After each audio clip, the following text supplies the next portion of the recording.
थांनाय 5 जानुवारि मोनाबिलि समाव क'क्राझारनि सान्दाबारि गामियाव एनएलएफबि डिजिनेटेड केम्प बिनिफ्राय एनएलएफबि सोद्रोमाफोरखौ जे गावबागाव न'आव थांनांगौ होननानै जे पुलिसफ्रा जे होसो होसो खालामदों क'क्राझारनि पुलिसा बे दुखुनांथाव जे बेबायदि जानो नाङामोन जिहेतु एनएलएफबिखौ माने आसाम सरकारानो लिंहरदोंमोन आरो बिटिसिनि जायगानि सरकार बर' आरो एबसु बिसोरबो लिंहरदोंमोन जे मोनसे शान्ति आल'सनानि गेजेरजों जा समस्या दं बे समस्याखौ समाधान खालामनांगौ होननानै दा गथिखे बिसोरखौ लिंहरनानै शान्ति आल'सना खालामनो नागारै जे बिसोरखौ दा होखां होसि खालामनाया बे जोबोद दुखुनांथाव अननाय जादों दा बिसोरजों थाबैनो शान्ति आल'सना खालामनानै बिसोरनि समस्याखौ समाधान खालामनो हानांगौ जों बेखौ बयबो लुबैयो रायजो राजा बयबो लुबैयो दा समस्या दङ बिस्रा मानो गैया जानो दा जिहेतु बिटिआर सुक्ति जानायनि उनावबो जाय सुक्ति खालामग्रा शान्ति सुक्ति खालामग्रा रजन दैमारि बे जेलनिफ्रायनो दाबो गबोआखै दाबो जेलावनो दङ आरो बेजों लोगोसे गोबां एनडिएफबिनि केडारफोर दाबो जेलावनो दङ दा बिसोरखौ बयनि थाखायनो दिनै माखासे जायनाखि एनडिएफबिनि केडारफोर बिसोरनो गोदानै एनएलएफबि दानानै जुदि रन्जन दैमारिमोनखौ बख'नांगौ होननानै जुदि बिसोरो हाग्रायाव थांफिनलायदोंब्ला आरो बेखौ हाग्रायाव थांनो मोनला बिसोरो शान्ति गोजोनाव फैबाय जेब्ला सुक्तिया दा शान्ति गोजोनाव बयबो न'आव थाफिनलायनांगौ आरो गोजोनै बयबो संसार जानांगौ होननानै एनएलएफबिखौ लिंहरफिनदों जेब्ला दा जाय लिंहरफिनग्रा बिसोरो दायथ' लानांगौ आरो रायज्लायनायनि गेजेरजों समाधान खालामनो हानांगौ जों बेखौ लुबैयो बेनिखायनो दा जोंनि बर' आफादनि जेसेबां दङ बिथांमोनाबो सरकारखौ नारसिननांगौ सरकारा जाहाथे बिसोरखौ उइदाउट जेबो माने सलिउसन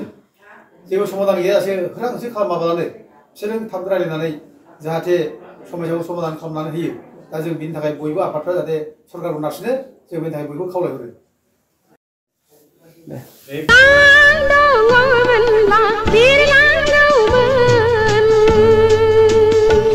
बर'नि गिबिसिन आबुं सावथुन आलायारन सावथुनखौ नायनो हांखुर जानानै थानाय रायजो राजाफोरनि थाखाय गोजोनथाव खौरां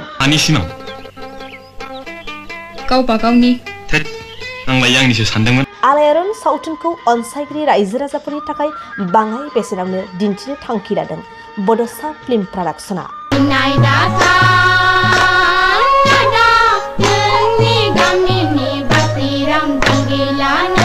रायजो राजाफोरनि खाबुनि थाखाय क्रिसमास आरो इंराजि गोदान बोसोरजों लोब्बा लाखिनानै गोदान बोसोर 2024 इं मायथाइनि 2 जानुवारिनिफ्राय 20 जानुवारिनि गेजेराव बड'सा फिल्म प्रडाक्शना आलायारन सावथुनखौ बाङाय बेसेनाव रायजो राजाफोरनो दिन्थिनो थाखाय आखायाव लादों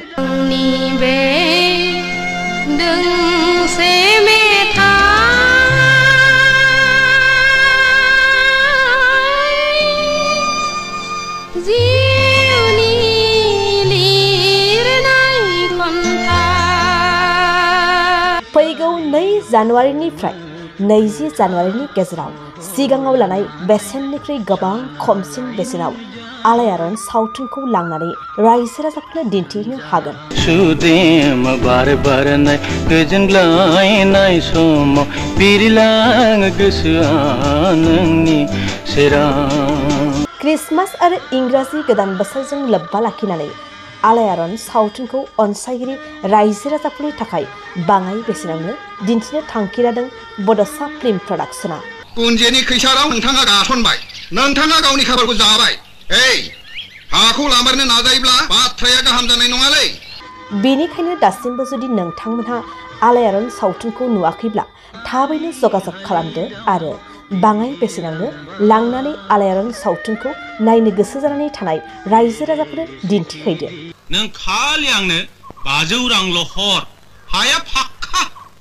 नोंथांमोना आलायारन सावथुनखौ सिगांनि बेसेननिफ्राय गोबां खमसिन बेसेनाव लांनो थाखाय 8453766183 9678616741 आरो 7896298145 मबाइल नम्बराव फोनांजाब खालामदो